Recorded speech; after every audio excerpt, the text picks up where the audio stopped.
first time I've heard of this gentleman. His name is Talal Abu Ghazala. Right.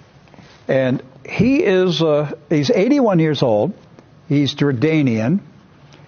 And I was just extremely impressed by his resume and his business acumen and accomplishments. He owns one of the largest professional services corporation, maybe the largest professional services corporation in accounting, HR. He has offices in 100 cities. All right. I want to put up on the screen the committees that he is the which one do we have first here? We have chairmanships. Right. It's actually, we didn't have enough to fit on one screen, so we have to do two different screens here. Really? Oh yeah. Is this the chairman or the memberships? What do we have? This is the board memberships. These are board memberships, right, just like we have on our sheet in front of us. It takes several. This resume is probably one of the most impressive ones I've ever seen. Yeah. He's chairman of the International Arab Society of Certified Accountants.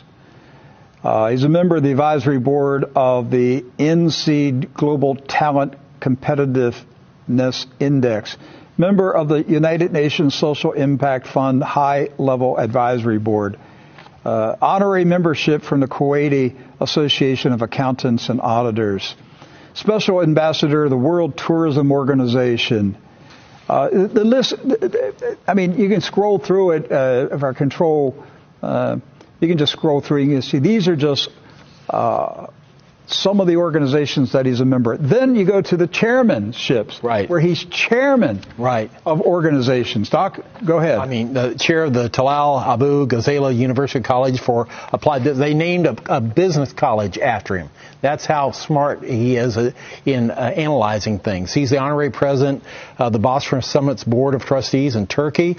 Chair of the Honorary Council of Consortium for Sustainable Urbanization in the U.S., co-chair of the UN Global Network on Promoting Digital Technologies for Sustainable Urbanization.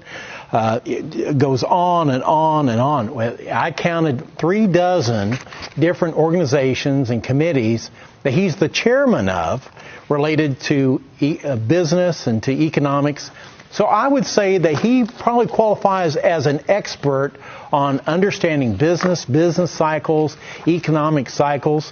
I would say if he was testifying in a court of law, that we would say he is a bona fide expert in these matters. And his opinion would carry a lot of weight. Yes. So I came across an article that he published in 2018 in the Jordan Times, which is a newspaper I read. I try to go to it weekly. It's an English newspaper published in Amman, Jordan. And so he published an article December 26, 2018, Prepare Before Time Runs Out for the 2020 Global Economic Crisis. Right. Now there's an article that Americans didn't see because our news organizations don't report anything worth reading. Now, so everyone understands in our viewing audience, the picture that you see there is of Talal Abu Ghazala. He is the gentleman that we've been talking about, yes, that is the chair of all these different committees, has a business college named after him. He might know something. He just might know something about what's happening in the world economy. I would pay attention when somebody of his caliber, knowledge and expertise and connections, when he writes an editorial in his home country of Jordan and says, prepare before time runs out for the 2020 global economic crisis. Right. Doc, I read this article last night. He said, let me read it. I'll just read a paragraph. He said, I have been sounding the alarm of a major economic crisis that may hit globally by the year 2020. Contrary to some expert analysis, I have good reason to believe that the new crisis is going to be much more devastating than the 2008 one, which was described by Ben Bernanke, the chair of the Federal Reserve at the time, as the worst financial crisis in global history. Most likely, and like the previous one, this crisis will start in the United States.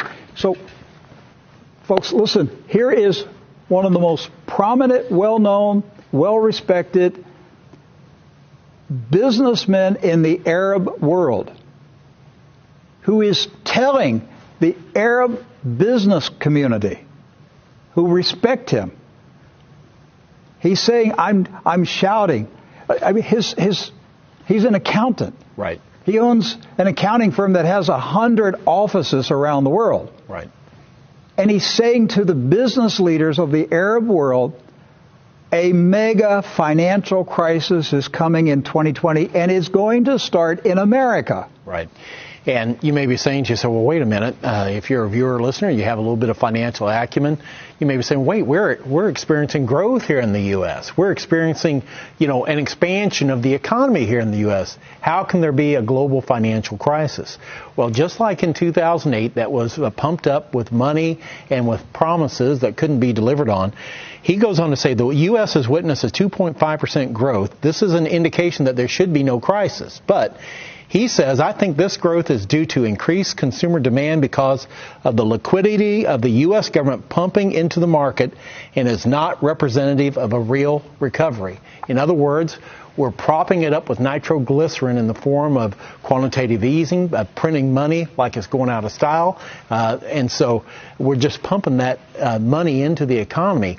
This is a false recovery that's going on, is what he's saying. That's right. He said the imminent economic crisis has been slowly but surely brewing for many years. And he says it appears that its arrival appears to be on schedule, 2020, just in time for the U.S. presidential election. Right. Now think about that. This is why I'm saying I'm not certain Donald Trump's reelection is certain. Because if the economy tanks in 2020, you will see the most massive vote for communism that you could ever imagine would happen in the United States of America. The communist, socialist Democrats will sweep into power if we're in an economic crisis before the election. Now, they may be able to hold it off and slide through the election and get President Trump elected, and then the crash comes. Well, that would just mean that the next election in 2024 will be so far to the left, we can't even imagine it now. That's right. Exactly. He said that this coming crisis is going to last years. He said the new economic crisis is expected to continue for years and will have a major impact on the West, causing stagflation and leading to bankruptcies. He goes on to say, now listen to this, Rick, I predict at least 5 European countries will go bankrupt next year. Do you hear that? This economic expert is saying, I predict at least 5 European countries will go bankrupt next year, which will not mean that they close shop. They'll just be unable to provide services to their citizens. Doc, he's a global accountant. Right. If you're going to listen to someone talk about accounting principles, I would listen to somebody at his level. Right. And he's saying, as you just said, he believes that 5 European nations are in such dire condition that they're going to go bankrupt. And we already see the first fruits of that by negative interest rates on their bond yields. They're popping up all over Europe right now, where they're actually paying people to take out mortgages. Think about that. And you say, oh, that's great. That's actually a very bad thing that's happening. That means that people don't have confidence in the economy anymore. Okay, so let's go to the next article. This is also the Jordan Times. He published this on June 2nd of this year, 2019. The title, The 2020 Global Crisis and a Third World War. Okay. He said, once again, for some time, I have been sounding the alarm of an impending major economic crisis that may hit globally by the end of 2020.